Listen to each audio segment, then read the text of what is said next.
Greetings, everyone. So, once again, I found an article. This happened a little while ago, a few years ago. Scientology sex assault nightmare. Surprise, surprise, surprise. Of a minor. Of a minor. It's called Child Sexual Assault. Published October 2nd, 2005, 4 a.m. Eastern. By Philip Recchia.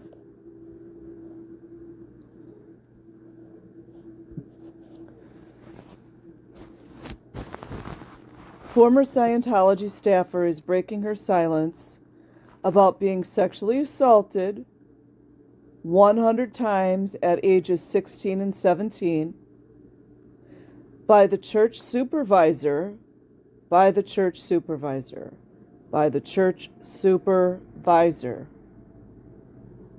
She was ordered to live with, and then receiving threats and intimidating phone calls when she reported the abuse. Well, how many times have we heard about that? I am so appalled by the treatment, especially of the girls. I feel bad about a lot of the boys as well, but this is so centered on the girls, even the young girls, as well as the teenage girls, getting essayed over and over and over and over. They ask for help, they get disciplined and treated badly. I am over it.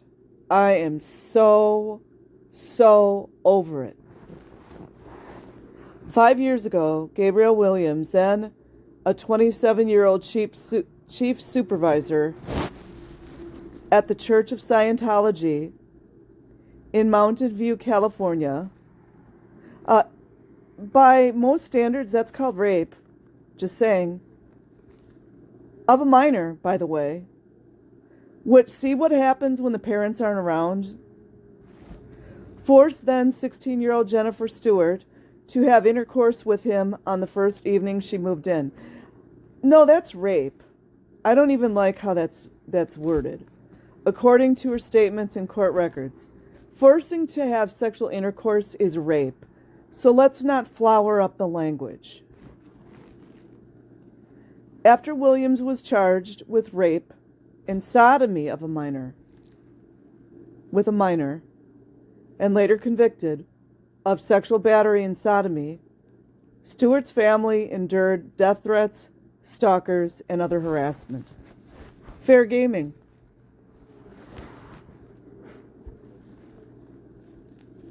Otherwise known as threats and intimidation, blackmail. We want the world to know that when Tom Cruise calls psychiatry a pseudoscience, it's all part of Scientology's plan to brainwash people, said Stewart's husband, Tom Gorman, referring to the actor's Today Show interview in June. Stewart believed that if she went to the police, she would not be able to avoid being sent to a psychiatrist. According to Scientology, psychiatry is a source of evil. Oh yeah, psychiatry is really a source of evil, and they're not. There's far too many men covering up here, so I'm just getting real tired of reading about this stuff.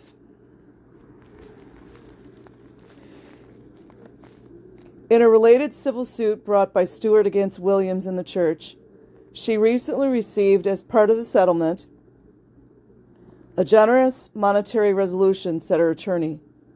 Although the church admitted no wrongdoing, as usual, it forked over about $700,000, sources say. It's what they usually do. It's payoff money. That's why I do have a problem when people try to say, certain victims that take payouts, that they are just not telling the truth all the time.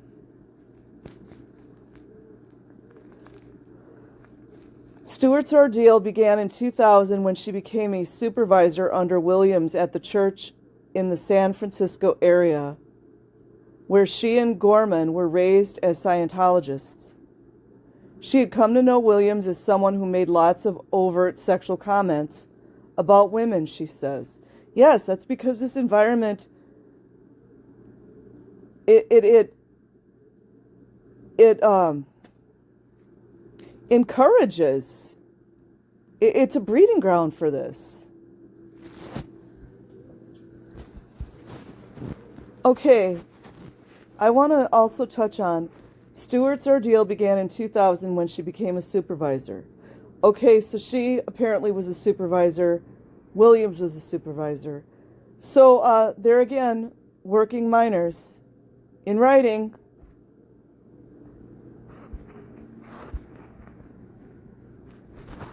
Still, she was told by a senior church staffer that the church had ordered her.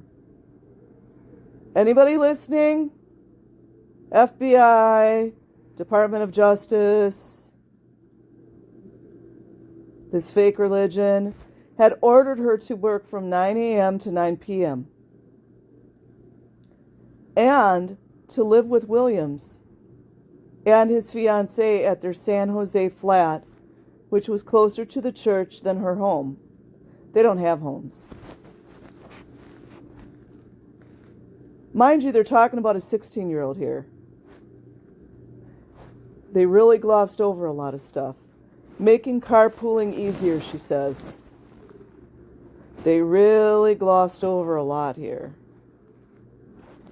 At the time, Williams was a highly regarded member of the church, so a big surprise there.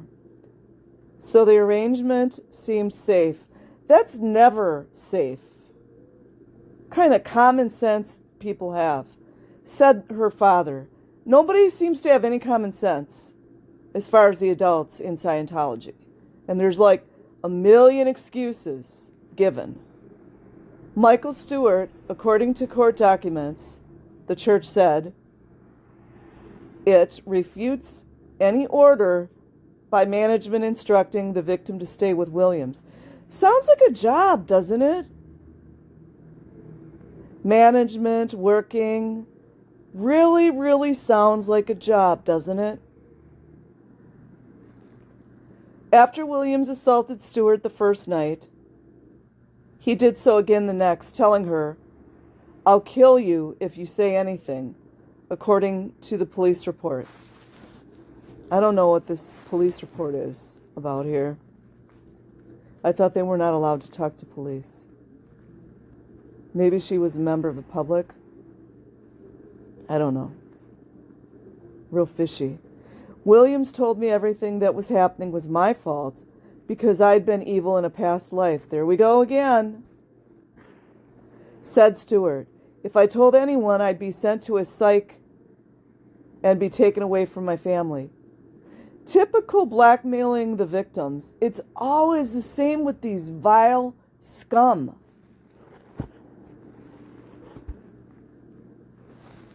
Only after Gorman became suspicious of bruises on Stewart's body in May 2001 did she admit what Williams had been doing, he said.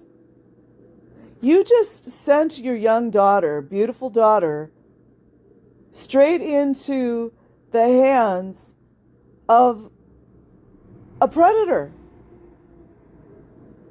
Nowhere, no time would that have made any kind of common sense. Anywhere. The next day, Gorman and Stewart told Stewart's father, Michael Stewart, took his family out of the church and hid his daughter, thankfully. A few days later, he told church authorities what Williams had done. Mistake number 2. Here we go. A deputy special affairs officer told me not to go to the police, said the elder Stewart. If we did, we'd lose Jennifer to child services. Unbelievable. So just either hand over your children or birth the children in the Scientology so we can sexually assaults them, rape them, hurt them. And oh, don't say anything. The church had no knowledge of the relationship between Williams and Stewart, and upon learning of the allegations and determining that Gabe and Jennifer were indeed having a relationship?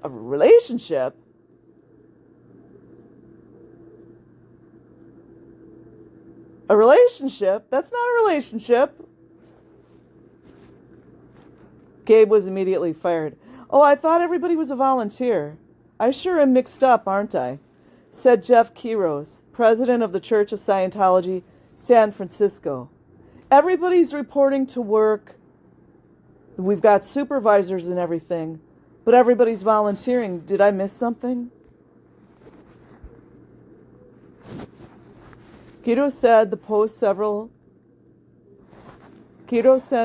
several testimonials from acquaintances and colleagues of Stewart and Gorman, which he said would have been entered as evidence in the criminal proceedings had Williams not struck a plea deal that settled the case without trial.